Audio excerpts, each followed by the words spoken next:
take me for a walk. And welcome to this week's edition of Twin Peaks Unwrapped. Hi, Bryon. Hey, Ben. I'm your host, Bryon Kazowska. Beside me, Ben Durant. And we're going to discuss episode 1. All right. Episode 1. We did Episode the pilot, and now episode 1. It's confusing. I get confused because I always want to call this episode 2. Right. Even in my notes, I'm confused. I actually got so confused on people's names, I actually had to go back and change names because I thought for the longest time that was their name. Oh, no. That's how confused I get with this show man. sometimes. But it's good to be back. I hope everybody is enjoying the show. I hope everybody watched episode 1 because we're gonna dive in. I have a lot of questions for episode 1. I'll start off with just saying episode 1 was written by Mark Frost and David Lynch, directed by Duane Dunham. It aired Thursday, April 12th, and in the regular time slot that would be for the rest of the season except for the final episode. It was from 9 to 10. So the Thursday time slot, 9 to 10, was when it aired. Up against Cheers. You're right. It was totally up against Cheers. Yeah. And the ratings for that week's episode was 16.2. That was the rating, and that was 13th place for the week. So if the pilot on that past Sunday was 5th place, and now they're for the next week they're in 13th place. That's still, I mean, that's a big drop. It's a drop, but it's not that far away from the top 10. I mean, It's just creeping up. You know what it is though? You had all those people who were like, "Let's check this out," and then it was just like, "Okay."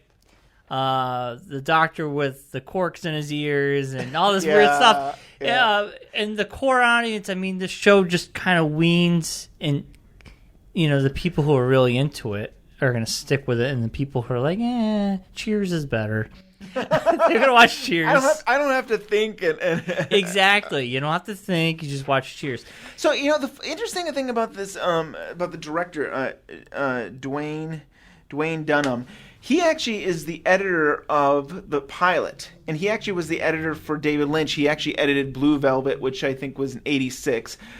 So he what happened is that David Lynch wanted him to direct his next movie, Wild at Heart. Okay. And he said, "Oh, will you direct? I mean, will you edit? I'm sorry, will you edit my movie?" And he said, "I've got another project. I'm editing a whole nother movie and stuff." Mm-hmm. And David Lynch is like, "Well, how can I convince you to do my movie?"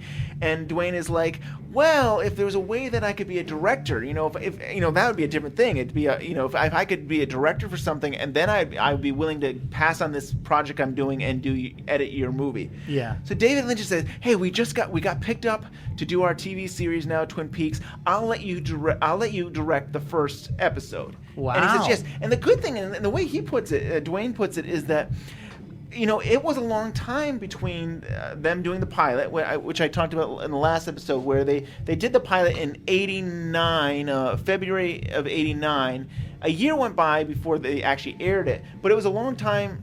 I want to say, it was probably at least the summer. It was probably maybe the fall when they actually started getting around to doing the episodes. I should know better, but anyways, his thinking was, hey, as the editor who I know this footage so well from editing the pilot, who's better to come in there and remind the actors how they should perform and how to actually film it, and he felt he could really kind of shape the direction of the show because he knows David Lynch. He's already worked with David Lynch, so he knew David's style is very it's not a lot of moving around. You kind of almost have static shots, and the way David Lynch looks at it is he was a painter before he was a film director, so he kind of thinks of images as still pictures, even though it's film and you have audio and you have film and stuff like that. So I think that was interesting, and I meant to mention in our episode 0 that Twin Peaks for me was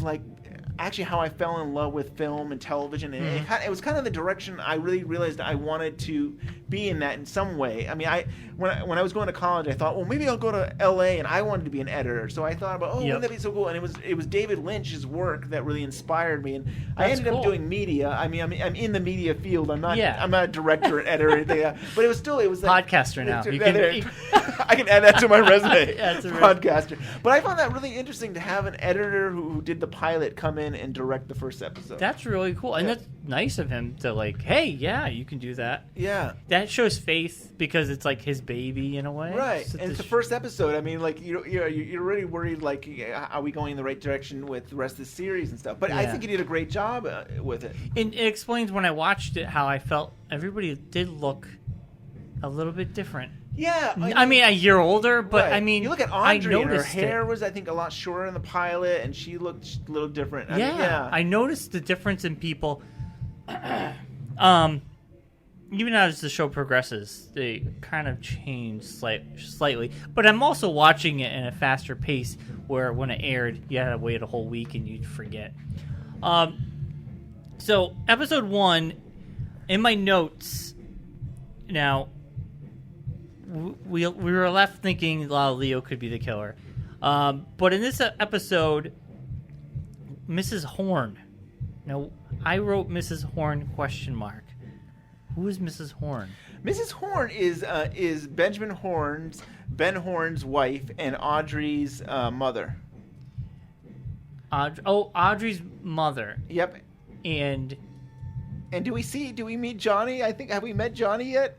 I don't know. I can't remember if we met Johnny, but Johnny is Audrey's Johnny's brother there. Brother, yes. And he. Oh, that's what I wanted to say. Her brother is mentally challenged. Yes. And something. Yeah, there's definitely something. I didn't get it until later on because they just cut to him doing something very bizarre. I think Native American, maybe. Was he wearing anything? I can't remember. Yes, he was banging his head into like a dollhouse. Dollhouse, yeah. And I was just like, what? But they don't tell you. See, I also find good writing when they don't explain things to you. You have to figure it on your own. I love that. I hate when a show beats it into you, and they cut to that scene, and I'm like, what? And later on, I figure, okay, that's her brother. And Audrey briefly, so Audrey meets Cooper at breakfast, and she does briefly mention that her brother has, I'll say, mentally problems, and I think she says that runs in the family, which is kind of funny. She would say that. It's like, do you not realize that could mean that you might have problems too? But and she kind of does.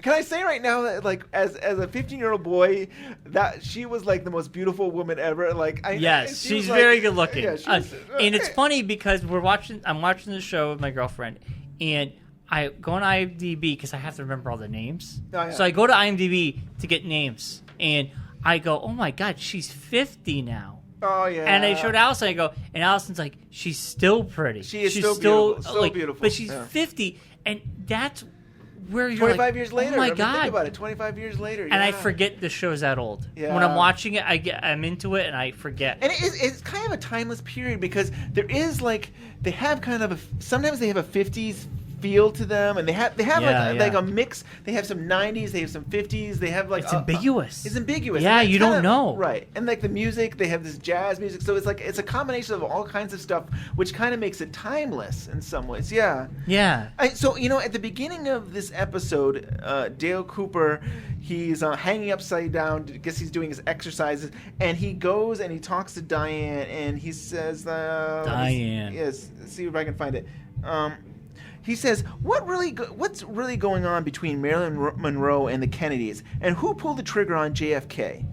And so he makes that reference. I mean, I do remember that. And why? Why did he bring that up? He always likes to bring real references. But here's the backstory on this. In 1987, Frost and Lynch were working on a movie about Marilyn Monroe and stuff like that. And so, and it was based on this book called Goddess.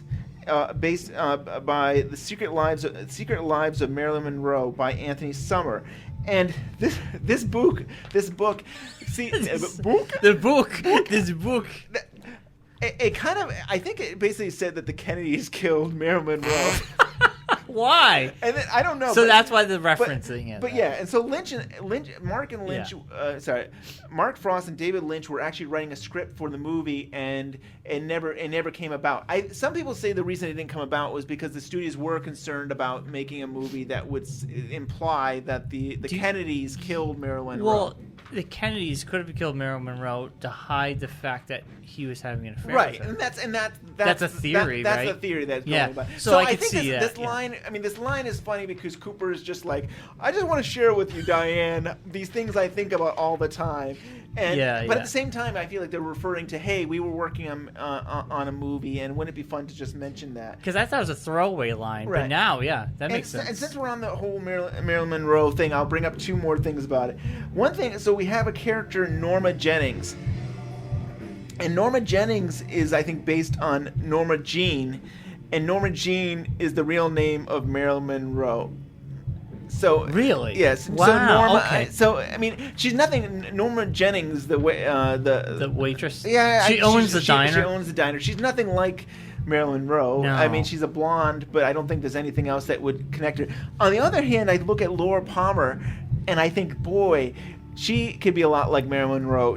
They both are in a way famous blondes. Yeah. They did drugs. They kind of got Partier. partied, and they were both found dead naked and stuff. I mean, Yep, that's yeah. true. That's true. That's a good reference, yeah. And, I mean, we don't really find out till later on about Laura's background. To this point, I feel like, to me, I think she's we still did. innocent. I think in the pilot, we had a diary and he opened it up and it's like, I think this is going to be tested. If you test this, it'll be cocaine. And Harry's like, you don't know Laura Palmer. It's like, then we'll both be surprised. I forgot about that. Yeah, you're right. I mean, you're so right. there's some. I mean, there's They're some hinting at They're it, hinting yeah. at that maybe she's not the perfect angel. And Yeah, she was not. So yeah. Well, going back to Audrey, I'm watching this now. She starts. There's a whole scene where these clients at the sawmill, and now these clients are buyers to help the sawmill or to help the town, because the town, I feel like, is running off this. This sawmill is the major component for income for the town. Yeah, I think Is that it? So It runs the town, like, sort of. So it's a lumber town. It's Yeah. a town that they make a lot of money off of the trees. Yeah. What I think, I don't know if I should get into too much, but I think Ben Horn is looking at real estate. So Yep. he's interested in land around Twin Peaks and maybe building his own country club or something like that. To So branch it. Okay. He's interested in making money. He doesn't care about the sawmill and stuff like that. He just cares about money. So he's getting investors in and And from other countries, because they had these Swedish, or they had like a different. They were in there, and Audrey comes in, and it's an odd scene because you don't know much about her, and then she starts acting out to drive away these people. Right. And I'm like, why? Friend, Why is she driving them away? Right. And yeah, she comes off as like, oh, my best friend was murdered and stuff. And I don't think that was her best friend. First of all, I don't think that they were buddies or anything. But yeah, I mean, I think she's just mischief. I think she likes to cause trouble. I think she doesn't get enough attention, and she just wants to cause trouble and stuff. And later on, she becomes like an investigator of her own. You know. And so her first meeting with Cooper, I think, is the Cooper's, flirtatious. Yes, very flirtatious. Yeah. And again, I kind of mentioned about that whole Hawaii shirt that Dr. Jacobi had, where it seems like innuendos. Where this whole first glance at Audrey, he says, "As long as those melons are freshly squeezed." Yes. I know. I'm sorry, but it's like it seems. I mean, the way that they framed it and directed it and showed her. I was coming in, weird. and it's like, that seems sexual. It seems like we're making a reference to Audrey or something. Yeah, and also Audrey. See, the show, the casting is weird because she's supposed to be a high school student, right? In my mind, I'm thinking they're all high school kids, and Bobby and James, they look like high school boys, right? But the females don't. They look older and they act older, and they're more experienced. And you almost get to the point where you're almost thinking they're all the same age. Yeah. I'm like, you almost forget that Cooper and Audrey and all them. I'm like, oh, they're all the same age. Oh wait, Right. no, they're high school students. Yeah. And you have to remind yourself that because I forget. Because the actors look older than what they're Right. playing. I forget. hear You forget. Yeah. But yeah, so there seems to be some kind of chemistry between Cooper and Audrey, and I think she wants to help him because that she thinks that maybe he would fall in love with her Yeah. if she can be some help and stuff. But there is the chemistry there, which later on, there'll be more with that. So in my notes, why drive away the clients? Crazy question mark. But we know mental illness runs in her family, so there you go. Yep. Now I have a thing right now. I'm watching the show. Cotton balls. Why did I write cotton balls? You wrote cotton balls because that is Nadine. I think Hurley, I believe. So that would be Big Ed's. Big Ed's wife is into a silent drape runner. This is where I'm watching the show and I'm going, okay, this is so out of left field and bizarre. So Big Ed runs the gas station. Now we're going to tell everybody, you watched episode 1. Big Ed has the gas station. Not only is he married to Nadine, Yep. but he's having she has a patch on the eye. patch of the eye, and she's crazy, and he having an affair with Norma, Right. who owns the diner. Yep. Now, Big Ed's a tall guy, kind of reminds me of Burt Reynolds, minus the mustache. Later on, he does have a mustache, looks like Burt Reynolds. Now, Nadine is this character that I feel like is just this ancillary, like this throwaway character. You're like, now, why do you give us her? And her main purpose is that she's wacko. She wants to make drape runners. And you're introduced to her with just taking her drapes and going back and forth, just rapid fire, and Big Ed going. Testing him. Yeah, Big Ed just going, Nadine, you okay? It's like, these drape runners are too hard. And I'm like, all right, yep. yeah, and I'm like, I don't get it. Like, Right. I'm like, this is bizarre. I mean, I think they just supposed to have these oddball characters Yeah. and stuff like that. Which you I think they grow to will love. eventually. Yeah, and here's that scene that you were mentioning about the blood, Shelley and. Okay. So, last episode we talked about. We're jumping to Shelley and Leo. Right, Leo gives him his shirt that has blood on it, and she realizes it has blood on it and hides it. And and puts it in the washer. Right, and then no, later on- hides it away right, from and him. then later on she'll come. This is towards the end of the episode. She'll come back with her pie because he's like, "Be a good girl and make sure you save me a piece of pie." And so she does. She's a good girl. And Yep. I'm being sarcastic. I don't think of her as a girl, and Yep. But I mean, like she comes back and brings the pie, and he's got his soap and a sock, and says, "You lost another one of my shirts," and that's where we were talking about where she gets in a corner and you see all this The plastic. Yeah. And it's a little bit corny and unbelievable because he puts the soap bar in a sock and twirling it, she falls down like damsel in distress. Oh no! And she's just laying on the ground, and he's just like walking slowly, absolutely snail's pace towards her. And then jumping ahead, next time you see her, she just has bruises on her. Right. I'm like, my God. He really would have left a lot of marks on her if he beat her with that soap. She just had little bruises here and there. Oh man. But we were talking about that plastic. That was like, oh my God, it's Leo. The clues are really pointing to Leo. But in this episode, you do run into the interrogation of James, and it was interesting because some of the clues, James, there's a videotape. And he has his motorcycle. And, in Laura Palmer's eye. In Laura Palmer's eye. Right.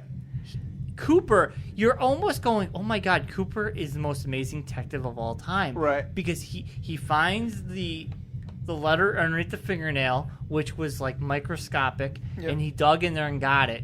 And then all of a sudden, he looks in an eyeball and he sees a reflection of a motorcycle, which we find out it was James' motorcycle. And that Laura Palmer was secretly with him, James, right? But also you find out was Flynn Boyle. Oh, They make reference that they were together too. Maybe. what? Maybe I got the impression. Are you saying Donna and Laura were a couple? I never got that, but that's interesting. I mean, that's No, because it had them dancing. I know they were dancing, but I didn't ever I think thought- that they had a love. I mean, Donna's so innocent. But she's not. That's But- kinda cool. But you know, yeah, I got that impression that like the thing. James was hiding his love for Donna, but Donna and Laura were somewhat connected. That's too. pretty cool. That's pretty what cool. I got out of it. Yeah, I mean, I always saw it as Donna. They were best Donna, friends. Donna loved him, but I think she always wanted to be Laura, but I don't think she realized who Laura is. But like, she's somebody that's kind of like, looked up to her and stuff. Yeah, like that. and then and it was- even that video, sometimes you look at that video and you wonder, are they high? I mean, do they seem a little like kind of like Loosey goosey, loosey-goosey, but they something had like the that. cocaine. Yeah, I don't know. We'll have to go revisit And that. I kind of feel like Laura and Donna, they were in love too. But I feel like, didn't they say something that Donna, the three of them would hang out, but Donna was secretly like James, and James secretly like Donna, but Laura was that middle person. She was the middle person for everybody. I mean, it's she really really tied, was. tied the whole town But I together. feel so- like Laura and Donna had something. They were in love with each other too. But also, later on, Laura says that she had a hard time keeping people from not liking her. Everybody seemed to like her. Yeah. But we'll get into that later because that was and going referenced back to later that on. whole motorcycle in the eye of Laura Palmer. I really feel like the creators there are trying to say to us, we have to pay strict attention to this show because there's Detail. clues everywhere throughout the whole show and stuff. And Yeah. I feel that. I mean, well, as we go along, I feel like there's constantly clues that if we pick up. It is true. Yeah. There is clues, and it really was like, wow. I'm like, Cooper is just like on ball. He's like, look at the eyeball, and I'm like, what? Well, the funny is, Lucy's kind of hanging out in the hallway, and she's overhearing Bobby and Mike, and it's like, I got something to tell you. I think I know who this person could be. Yeah. And Cooper's like, we're looking for somebody who drives motorcycle and stuff like that. It's like, yeah, that's right. How'd you know? Looks like a hog to me. Yeah. And I guess, well, we hit upon. The R. Oh, I'm sorry. Like, I wrote down the R that they pulled out of the fingernail looked like the R in the diner. Well, that's pretty cool. That's really neat. Like the same font or something. Yes, So yes. That's pretty cool. And wow. Okay. That could help me a little bit. I'm not going to jump ahead of myself, but I think something right now. But I'm not going to say. The R, I noticed that the R they pulled out of the fingernail was the same R font from the diner. Now, what was the name of the diner? The double R. The double R. Yeah. And there was an R in the The funny thing fingernail. is, it's like Norma Jennings owns this place, and Norma doesn't have an R in her name. Like, it's not like her name is. And the theme, the double theme. Yes, right. Double The R. duality again. I mean, Yep. it's constantly. I mean, I think in every episode we probably could. And this is where the duality is in this episode. But I think it constantly shows up. I wanted to mention that. The pilot was it cost about $4 million to make. This point forward, each episode is a little less than $1 million it costs to make an episode. I find that kind of interesting. Yeah. We're talking 1990, but it's something to see that like. But do you feel that's because now they have everything? So it's not going to cost as much? Right. I wish I could find this information out. The funny thing is, they did location on Washington, but when they went to LA, they had to make sets for everything. So you're talking about the hotel had to have a set. Oh. Cooper's bedroom had the Palmer's house. They had to make sets for all this. So I mean, I imagine there was a lot of money that had to go into that at first. And So they didn't use the same sets? no, because Wow. it was at Washington State was where they filmed originally, and then they moved to LA to do LA. the rest of their stuff. And I guess what they tried to use as much wood as possible, to make it look authentic and stuff, which I think is cool. I mean, a lot of times you won't use wood; you'll use other, Yeah, because it's kind of expensive. Yeah. What else do I want to say? So that was my clue for this one, the double R. I was pretty.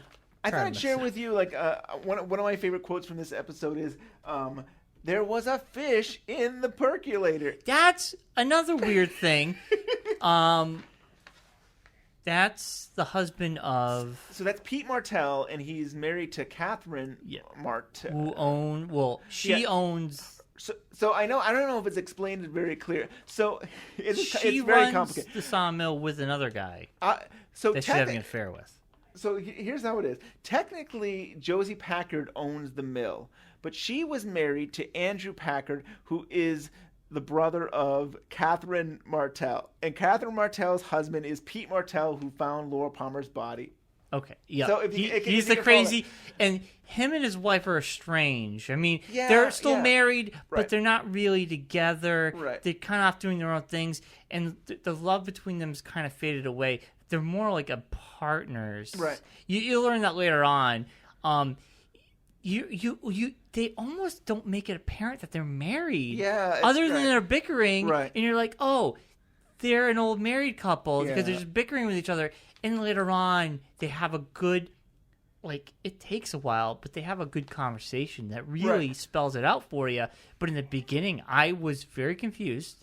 Is he the groundskeeper? That's what I was thinking.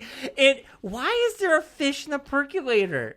So I didn't get that. So first I want to give you the origins, I think, of how the story may have come about. Okay. So Dwayne Dunham, the director and editor of the pilot, Yeah. had told David Lynch about the story that one of his kids had put a raw hot dog in his coffee thermos. So, with the coffee in there or just the raw hot dog? no, so there was coffee in there, and And a raw somehow hot dog. the kid put a hot dog in there, and he's drinking it. And he's like, this coffee doesn't taste right. And he opens it up and realizes there was a raw hot dog in it. And he shares this story with Lynch. And, it sometime later, we have this fish story in the percolator. I really do think, I don't think it's ever spelled out, but I really think it was Josie who did that. I don't know. What about her brother? She doesn't have a brother. No. Back, I'm thinking of the Asian lady. Right, so Hong Kong, Josie. So That's where I got doesn't- confusion right, with the name. She sometimes gets confused with customs, and she doesn't always know what to do, and so she might have accidentally put the fish in the percolator. But that's so odd. It is very odd, but See, for the longest time, not to confuse listeners or myself yet again, I thought Josie was Audrey, okay. and Audrey was Oh, Josie. man. So I actually had to go back on my notes and change the names, not to confuse myself. But now I know. Yeah, so so Josie owns the sawmill. She's part owner of the sawmill. yeah, Because so I kind of feel like... I think she owns it, but then I want to say that Catherine Martell would be the manager. Yep. Because the interesting thing, this is such a cool. And she's scene. having an affair with who? Ben Horn. Ben Horn. Catherine Martell is having the affair with Ben Horn. Okay. Right. So, in the pilot, Josie Packard decides to close down the mill because, don't lose it, Ronette Pulaski's dad works at the sawmill. So he was notified that they found his daughter and she's in the hospital. Yes. And so that the police take her away, and Josie shuts down the mill. Yep. And Catherine Martell is furious. Like, how dare you do this? Da, da, da. And she walks away, and she sees this guy, and it's like, what's your name? And he gives her his name. It's like, you're fired.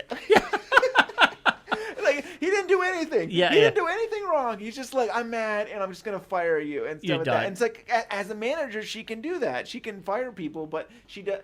Her brother owned the mill, and because he died, it now goes to Josie Packard. Okay, so that makes sense. So with Horn, he is the person who's getting all the clients. So they're technically. So I'm trying to figure out where we are in here. No, but I mean, I'm just in the umbrella of the show. So Ben Horn has nothing. Ben should be having nothing to do with the Packard mill. But he's always in the sawmill. But when he's getting clients, you're talking about Pete Martell. Pete Martell. I'm so sorry. he might be a manager too, or he might have some other role. That Because he he's plays. always bringing he's bringing in clients, and he's having the affair with. You're confusing me now. Are we talking about Ben Horn, who's Audrey's dad, and he's having the affair? He's having the affair, right? But he's always with clients. So his clients he wants land. He's not part of the sawmill. Then he's not part of the sawmill. Oh, okay. I don't know if we're at the point yet, but let's say that he would be happy if there was no sawmill. he would be happy if there was more land to build stuff on. Yes, but you know what? In retrospect, it makes no sense because the sawmill makes the wood to make things. So wouldn't they want the sawmill, or are they going to get wood from out of town? Well, I mean, Ben Horn cares about property. He owns Horn department store. He owns the hotel. I don't know if and he's in cahoots with the woman, the manager of the sawmill. And he's in cahoots physically, and they're kind of planning something. I don't think we've established what they're planning yet, but they are planning something. Right. They're like they're freaking frack. You know, they're like, so. See, that's a lot to learn with all those characters right there. I'm going back. I had some other notes that it was interesting that at the beginning of the episode that they're working on the. We were talking about the set before. They actually had some guys welding in the police station, and the reason they were doing that really is because they couldn't actually make exactly the police station look the same as the police station in Washington State. So it's kind of fun to see sometimes how they will try to change it up so that it feels like it's continued. The rooms in the police station are very plain, like the investigation room. Oh yeah, very plain sets. Nothing on the wall. Yeah, and that's how David Lynch likes things. He's very minimalistic. Yeah, minimalistic. Like he would prefer when they were shooting in the school in the pilot. He would tell Frank Silva, say, get rid of stuff on the wall, and he's like, this is an actual school. He's like, I don't care, we'll pay for it. Just get everything off the wall. I want almost nothing on there. So he's always been kind of like less is more, and I can see that. I can see how you don't want to be cluttered, and you don't want your eyes distracted by other things. Yeah, I agree with that. See here. What else do I have? I have stuff at the end to talk about. Yeah, me too. The end of the episode. Well, I guess if we wanted to get into, well, Ben Horn does talk. I think he does talk about a fire. So he does. In this when he's in the hotel with Catherine. He does kind of say, maybe we should start a fire. And that's kind of the premise of the rest of the season with those two. And you learn that they're having an affair. And I don't know what her motivation is. Maybe her motivation is like insurance money, right? And the insurance money, but maybe she feels like I don't really own this. This is supposed to be a family business, the Packard Mill, and Josie's taking it from me. So maybe I'll just burn it down and get the money from it because I don't want. They definitely don't have a close relationship. I don't think she likes Josie Packard. Yeah, so you don't know much about Josie. No, we don't know. You learn more about her later on, but right now she just seems kind of like there. She's we know that Laura Palmer was teaching her English, and we know that we don't know much. Laura just did a lot of things. You just learned she was an amazing person. She was an amazing person. She just did everything. Right. Also, you go back to the parents, and I think this is the episode where Laura's mom has the vision of a guy, right? I'm trying to remember. I think so. I mean, she's about to have a vision of Laura. So Donna's going to come and see her and see, want to see how she's doing. And Donna's face becomes Laura's face, and she starts to freak out. And I think you're right. These visions become stronger. I think after you're right. Maybe after she sees her daughter's face, she might see.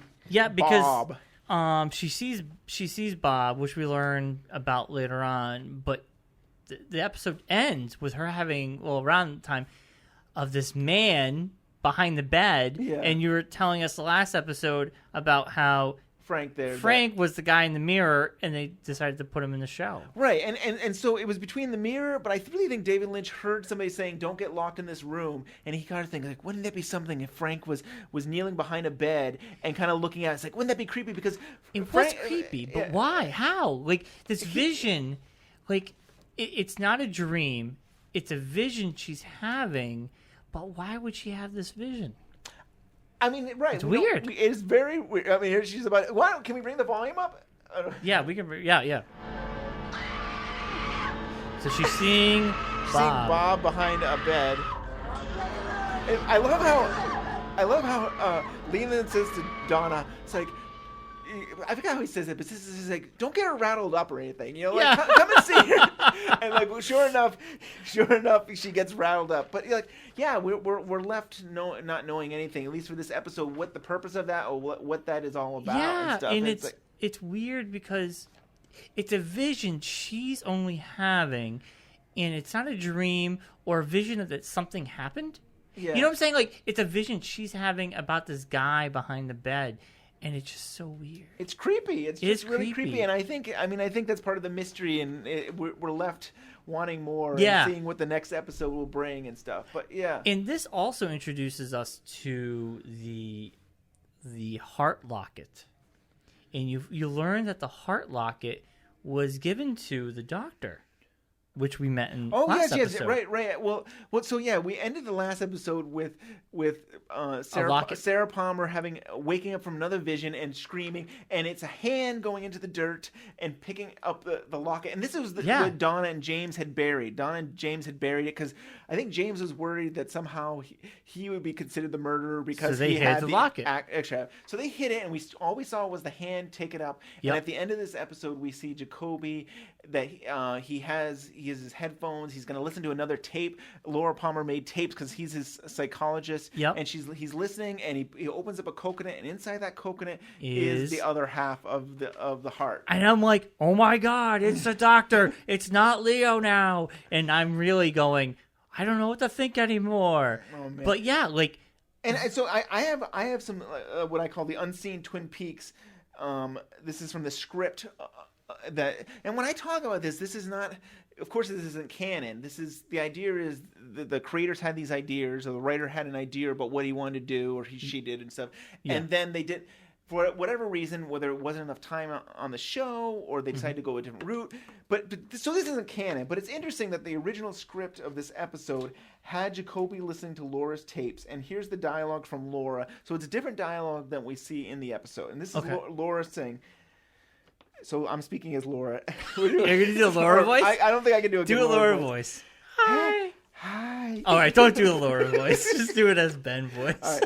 First, you're always bugging me to tell you what my dreams are. Let me tell you about this one I had last night. It's a doozy. I was in this strange room, and there was this little man and this other old man I've never seen before either, but they both seemed to know me. There was music, and I was telling all my secrets to the older man. And then Jacobi puts his headphones on.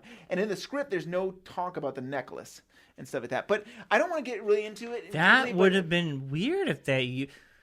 with me knowing what I know. Well, you know. But we'll talk about that later. But, like, yeah. That would have been... She has this dream that, That would have really put a spin on it. What was the original dialogue? Do you know? It wasn't that. That wasn't... So this is the dialogue that was... Oh, you mean, what is the dialogue in the show now? In the show now. I think she talks about a mystery man. But exactly, it wasn't like that. Yeah, so there was no talk about a dream. There was just something like, "Hey, what's up, Doc?" Yep. And she just saying, "Hey, it's Laura." Again. Yeah, it was something light and fluffy. And I think she ended with it's a mystery man. And Ray, as we're hearing about the mystery man, he puts on his headphones and takes out the lock. But you wonder what maybe they took this out because they realized what was to come was more powerful to see it first than to actually say that there could be a link to what's coming. Yeah, you know what I mean, like, and I feel like there might have been a hole they would have a hard time digging out of, because if Laura had a vision prior to her death, and this is a dream, but I guess it could still be a vision. But it's a dream, and then later on you see that dream from someone else, right? What, that's just crazy. They're going to use this again, and I think it'll be interesting to we'll have to make a note of this and remember to come back to this later down. Yes. This is something that's interesting. That's cool. I mean, it would have been cool if they did use that. Because she's dead, right? And weird things happen. Yep. So I guess they could have figured it out, but maybe seeing it is more powerful than just hearing that. But if you heard that first and you didn't think anything of it, and then you saw it when you're watching this, right? And most people would have heard that and thought nothing of it, right? And then when you saw it, you're like, "Oh my God!" Yeah. You think that would have been? You think it would have been more powerful to hear that and then see it as a viewer who's watching it week to week? I mean, so I don't know. We don't want to get into it too much, but No. Talking to you when you saw some of this stuff, I feel like that's when you really sold you on Twin Peaks, didn't it? I mean, is this stuff was kind of like, wow, this is not your ordinary show. Exactly. And I do think that the visual and that experience, I do think they went the right direction and saying, okay, let's wait and let's show it to them, and then we can find ways to link things together as the series goes on. Yep. And stuff. Yeah.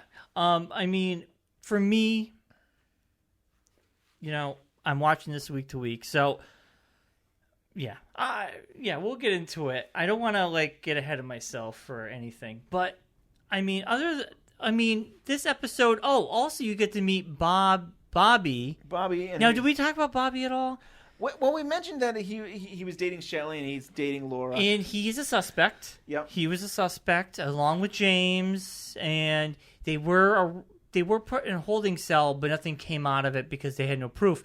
But you get to meet Bobby's dad. Yeah, Major Briggs. Who is he's also Scully's dad in X-Files. Yeah.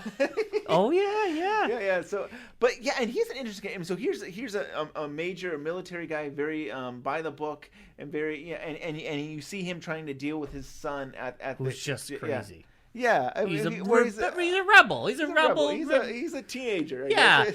He's trying to feel his oats as a teenager, and his dad, instill manners, right? And his son's just crazy. Do you want to bring up some audio? We got yeah. So this is a scene between Bobby and his Our dad. clouded and tempestuous existence. Robert, you and I are going to work to make yours real clear. Oh, so we already missed the point where he already smacked him and he started to light a cigarette while his dad is saying, he's like, I'm going to be very patient with you, and I understand that you're going through some issues. And then Bobby takes out a cigarette and tries to start lighting it, and that's when his dad smacks him, and I think it's meatloaf. I think and the cigarette goes in the mom's meatloaf. Yes, and it's funny how the cigarette just lands perfectly into the meatloaf. Yeah, and they just showed the R&R diner, and that font is the R that they found in. Isn't that something? I never realized that. I never picked that up. That was a good one. I picked that up. Wow. See, because I know ahead of time, I gotta keep my eyes peeled. You've got fresh eyes. I mean, I've been watching this for 25 years. I need somebody like you to have fresh eyes to see these type of things. And it helps to have a Blu-ray, right? I mean, Blu-ray is like, it looks so good, and I love the log lady. The log lady. Makes an appearance in the diner, but also the whole coffee thing, everything with cotton pie becomes a running thing. Oh yeah, coffee and pie. I think he asked for he wants 2 pieces of pie instead of no. He's eating a piece of pie and he says 2 more pies. 2 more pies. 2 pieces of pie. And you also, they have the coffee becomes more apparent, like coffee and everything. Oh, it's great. I love it. And you watch the Blu-ray. I mean, have you watched some of those Blu-ray discs and the chapter or Oh God, the looping. Yes, the second disc of Twin Peaks is just everybody yelling about pie, and it has David Lynch going pie. Oh, bring me some water. My feet are on fire, or something like that. Yeah, and then we knew. God damn, that's good pie. I think good pie. Oh, it's so good. The absurdity is what I fell in love with. I think. Well, I don't want to get ahead of myself. This is episode 1. I think we leave episode 1 thinking the killer could be Jacobi, Dr. Jacobi, Dr. right? Jacobi. He's got the locket. We see a locket right. with a hand, but also there's a mystery man. Right. So let's go with it. Mike. Yeah. Oh yeah. Mike. The one-armed man. Are we talking about? No. Well, Mike. Oh no, I'm sorry. We haven't gotten to Bob yet. But we've got multiple Mikes and we've got multiple Bobbies. Yeah. And stuff. But mentioning Dr. Jacobi, what's really odd too in the pilot. Cooper and Sheriff Harry Truman are going to the morgue, and they run into Dr. Jacobi. Dr. Jacobi's, can I go with you? And it's like, no. Yep. It's like, I mean, they're kind of like, that doesn't seem right. Like, this is a professional. But just to go down that road of, like, if it could be him, it was interesting to see Jacobi kind of be like, I wouldn't mind coming along to see a dead body. It's like, that doesn't seem appropriate. But also, it's like you were with Laura, right? He says that he was secretly his psychologist, right? So why would you want to see her dead, right? But it also makes him a suspect to me. That like you yeah. Or just weird. Just a or weird maybe guy. weird. That's right. Also, do you think that did they introduce him being the psychologist? Yeah, He's right away. He says it right away. He says, her parents didn't Does know. he know it's but- that body though? Oh yeah. Did they save her? Oh, I mean, by now the whole town knows. The whole town knew before. no, but I Cooper mean, even do they came. know what body they're seeing? Oh yeah. I mean, So that's so weird to me. Why they're are we like, I want to go see the person I was helping Right. body? That's weird. Maybe if he was a killer, he could be like making sure there's no evidence that right. would point to him. Yeah, it's like it's just weird. But it's just because you brought it up Hawaiian that- lady or something. Like what? He was upset. He's obsessed with like being on the beach in Yes, Hawaii. he is right, and because even at the end of this episode, I think he's got another Hawaiian type shirt. I think, and I think Yes. his music is The music. He's got the straw, the umbrella, which Right, comes the into play coconut, later on, and yes, he's all decked out. He's like on permanent vacation. This guy. He's on vacation all the time. Too funny. Well, I think that's probably a good place to end it for tonight. Yeah, I mean, I think we covered it all. I mean, other than that, you're just kind of introducing into the characters and learning more. But we end this thinking, could it be the doc? Also, could it be Leo still? Yeah. Because Leo is just a total bastard to his wife. Oh man. He is. He's a jerk. Oh yeah. I mean, You- there's anybody who puts soap in a sock, Sock. and then beats somebody. It's pretty horrific. And leaves barely any bruises on her. Oh, She just man. had like a couple bruises, and she was just fine. Maybe it was all below, Maybe. But, yeah. Her, he was a real. He leaves her face alone. Yeah. Oh, it's we should horrible. play here. No, I'm gonna get lost in those woods again tonight. This is. Just know it. Remember me telling you about that mystery man? Well, So that was the tape we were talking about, the Mystery Man. So I that wa- script was changed. I almost like want you to said. give more dialogue because I know, because this will come up again, and I was like, oh, I can't say what happens next, but yeah. And he sees a lot. And this is my favorite music. This is the love. Every time there's a love sequence in the Oh, yeah. show, this music. And now some people wonder, is he crying or is he laughing? I mean, some people have wondered if he might be laughing the way he. He looks like he's crying to me. I think he's crying That's too. crying. But sometimes sometimes people for some reason thought, I agree, he's crying, but He's crying. Or it could have started off as a cry, turned into laughing. yeah. That was definitely crying. And yeah, so I think that's a good place to end this. I mean, next week we will dive into episode 2. And And I can just say this is probably my favorite episode of first season. This is this is a big one. I mean, yes.